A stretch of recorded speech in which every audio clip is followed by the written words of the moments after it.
Oke, selamat siang, selamat pagi, selamat sore, selamat malam Bapak dosen dan teman-teman sekalian. Terima kasih atas kesempatannya bagi kelompok 9 untuk mempresentasikan tentang materi pentingnya wawasan tentang buruknya korupsi sejak dini. Perkenalkan, nama saya Kevin, saya dengan NIM 41. Nama saya Meliana Farida dengan NIM 0251.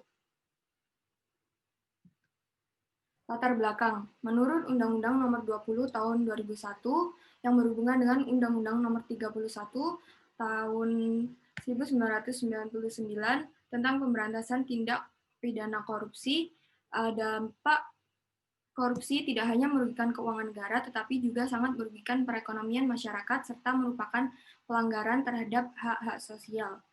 Dari situ kita tahu bahwa korupsi sangat merugikan negara seperti halnya penurunan investasi, melambatnya pertumbuhan ekonomi, dan juga meningkatnya kemiskinan. Kemudian, upaya pemberantasan korupsi di Indonesia masih sangat kurang.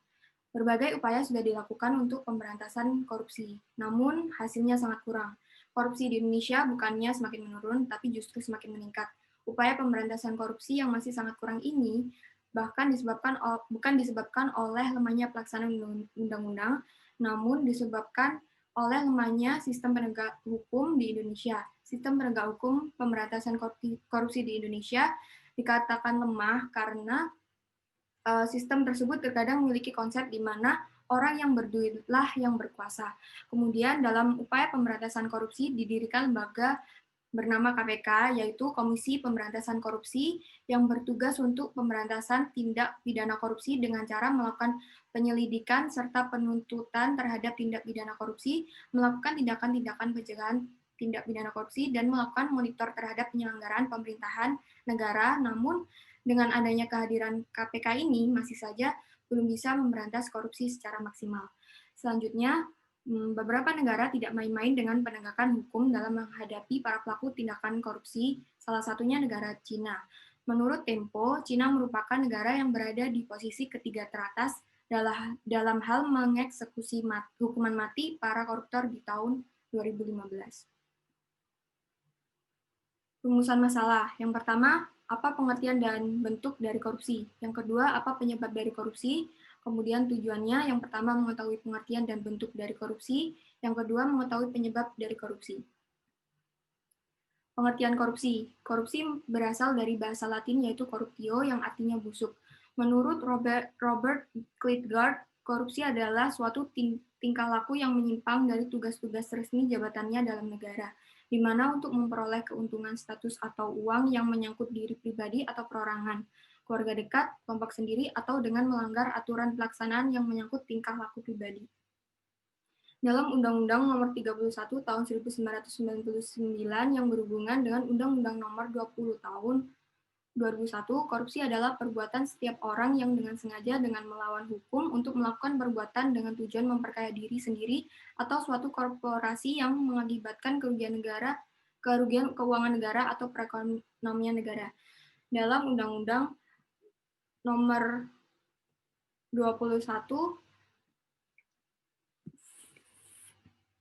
Tahun 1960, korupsi adalah perbuatan seseorang yang dengan atau karena melakukan sesuatu kejahatan atau dilakukan dengan menyalahgunakan jabatan atau kedudukan. Bentuk-bentuk korupsi. Menurut Undang-Undang Nomor 31 1999 yang berhubungan dengan Undang-Undang Nomor 20 Tahun 2001, bentuk-bentuk korupsi awalnya dibagi menjadi 30 bentuk, namun sekarang hanya dibagi menjadi 7 bentuk korupsi. Yang pertama ada penyalahgunaan wewenang. Menurut Undang-Undang Nomor 31 Tahun 1999 yang berhubungan dengan Undang-Undang Nomor 20 Tahun 2001, penyalahgunaan wewenang adalah yang melanggar aturan tertulis yang menjadi dasar kewenangan, memiliki maksud yang menyimpang walaupun perbuatan sudah sesuai dengan peraturan dan berpotensi merugikan negara. Contoh dari tindakan penyalahgunaan wewenang yaitu penggunaan mobil dinas yang disediakan untuk keperluan pekerjaan pejabat negara justru digunakan untuk kepentingan pribadi dan keluarganya. Yang kedua, ada suap menyuap.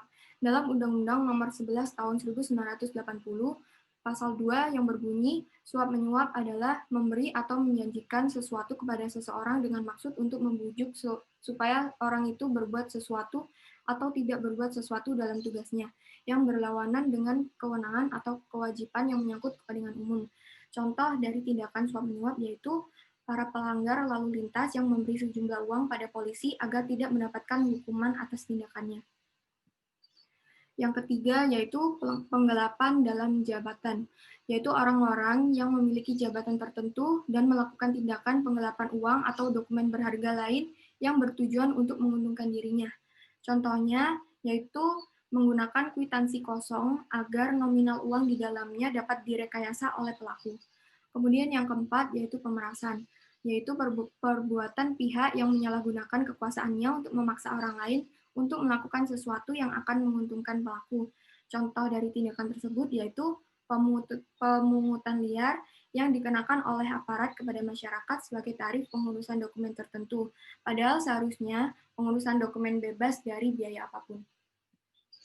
Yang kelima yaitu perbuatan curang. Menurut Freud, perbuatan curang adalah suatu perbuatan melawan hukum yang dilakukan oleh orang-orang dari dalam dan atau luar organisasi dengan maksud untuk mendapatkan keuntungan pribadi dan atau kelompoknya yang secara langsung merugikan pihak lain.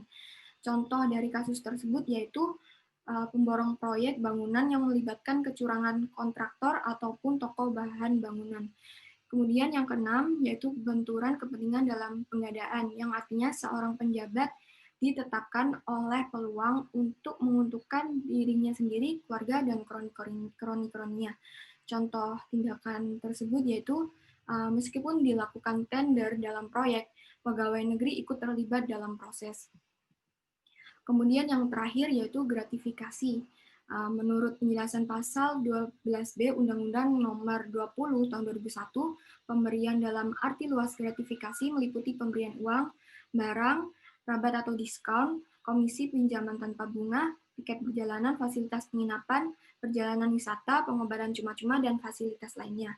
Contoh dari tindakan tersebut yaitu pemberian hadiah ulang tahun atau pada acara-acara pribadi lainnya dari rekan. Oke, kita masuk ke penyebab korupsi. Jadi penyebab orang melakukan tindakan korupsi itu dijelaskan melalui salah satu teori yang terkenal oleh seorang yang bernama Jack Bologna. Nah, beliau ini menggagaskan teori yang bernama GAN. Jadi dengan banyaknya teori yang sudah digagaskan oleh banyak para tokoh, namun teori Jack Bologna ini yang selalu digunakan dalam menentukan penyebab apa sih yang fundamental dalam korupsi ini. Yang pertama yaitu greed ya atau keserakahan. Jadi greed ini artinya yaitu sangat berkaitan dengan keserakahan. Jadi semua cara dihalalkan. Apapun caranya tetap dihalalkan meskipun haram. Oke. Yang kedua yaitu opportunities atau kesempatan. Jadi penyebab korupsi ini terkait dengan keadaan organisasi atau instansi yang lengah. Maksudnya dalam artian ada celah terbuka untuk seseorang bisa melakukan kecurangan. Jadi secara tidak langsung ini bukan karena orangnya yang minta, tapi memang organisasi atau instansi tersebut memberikan celah yang lebar untuk membuat orang bisa melakukan kecurangan. Oke, kemudian yang ketiga yaitu needs atau kebutuhan. Jadi faktor yang pendukung tertinggi yang dibutuhkan oleh seseorang individu menunjang hidupnya yang kekurangan. Jadi prioritasnya seseorang ini atau koruptor ini bukan untuk memperkaya diri sendiri ya, namun untuk mencukupi hidupnya yang berkekurangan dari gajinya yang mungkin sedikit itu tadi. Oke, kemudian yang terakhir yaitu exposure atau pengungkapan. Jadi tindakan korupsi ini itu sangat berkaitan dengan tindakan yang dihadapi oleh para pelaku korupsi apabila kedapatan bersalah. Jadi contohnya misalnya sudah tahu kedapatan bersalah, dia melakukan tindakan korupsi, namun dia malah menyogok orang dalam supaya dia bisa lepas dari kesalahannya yang sudah dijatuhkan oleh pengadilan. Next. Nah, namun itu tadi memang contoh dari teori grids, dari teori GAN, oke? Tapi kalau menurut KPK sendiri, sebenarnya cuma ada 3 poin penyebab kenapa para oknum ini melakukan tindak pidana korupsi. Yang pertama yaitu secara terpaksa atau corruption by needs. Jadi prioritas utama dari koruptor ini bukan mengincar harta, namun untuk mencukupi kebutuhan hidup sehari-hari. Ya sebetulnya sama sebelumnya di teori GAN, intinya apa? Kalau secara terpaksa ini ketika seseorang itu memiliki gaji yang rendah, otomatis dia terpaksa harus bisa mencari kecurangan tersebut, uang tersebut ya, mencuri uang untuk bisa mencukupi kebutuhan hidup sehari-hari. Oke, kemudian yang kedua yaitu secara memaksa atau corruption by greed. Jadi motif pelaku ini prioritas utamanya ingin menaikkan standar hidup menjadi semua serba mewah. Jadi contoh misalnya nih ada orang yang iri hati, dengkinya luar biasa, pingin glamor, hidup mewah. Nah, dengan cara gimana? Ya saya mencuri uang negara. Nah, seperti itu. Jadi kerugian negara terbesar biasanya secara memaksa ini karena pengen hidupnya mewah-mewahan. Oke.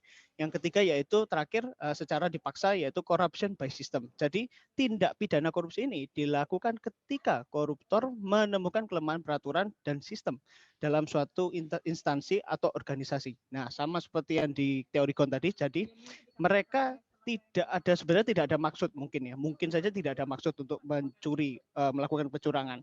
Namun mereka ini melihat ada suatu celah yang luar biasa, suatu celah yang bisa membuat orang ini bisa masuk untuk mencuri uangnya organisasi atau instansi ini. Jadi secara dipaksa istilahnya. Jadi mereka bisa mengambil pada saat ada celah yang terbuka.